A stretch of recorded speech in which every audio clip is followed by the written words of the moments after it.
இத நீங்க இருக்குங்க. நான் இருக்கணும். இதத்தானே முதல்ல சொன்னேன். குடு.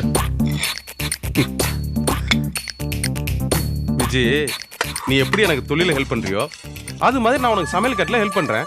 இதுல என்ன இருக்கு? என்னங்க நீங்க வீட்ல அலும்பு பண்ணிட்டு இருக்கீங்க? லக்ஷ்மணனை பார்த்தாருன்னு வச்சுக்கோங்க, குமார் மாமா மாதிரி நீங்களும் மாறிட்டீங்கன்னு உங்களை கிண்டல் பண்ண போறாரு. ஐயோ, இல்லனா லட்சுமண மாமா உண்மையே சொல்ல மாட்டாரு. அவர் யார குறை சொல்லல, யார கிண்டல் பண்ணல. இத போய் பேசுற. இங்க பாரு விஜி, ஏன் பொண்டாட்டிக்கு நான் வேலை பார்த்து கொடுக்குறேன். எவன் என்ன சொல்றது? கோபி, இதெல்லாம் நீதானா? கொடுங்க. ஏன் கண்டே என்னால நம்ப முடியலையே கோபி. இதென்ன கனவா இல்ல நிஜமா? கலக்குற கோபி, கலக்குற. கை கொடு. அண்ணே, ஒரே வெங்காயம் நாத்தம்னே. சும்மா இருங்க. பரவாயில்ல கோபி, இப்பதான் 1/4 கிலோ வெள்ளை பூண்டை உரிச்சு வச்சுட்டு வந்தேன். வெங்காயமா வெள்ளை பூண்டு கை கொடுக்கறதுல தப்பே இல்ல. குடு. என்ன விஜி சிரிக்கிற? இவ்வளவு நாளா இவனை என் தம்பின்னு சொல்றதுக்கே வெக்கப்பட்டு இருந்தேன்.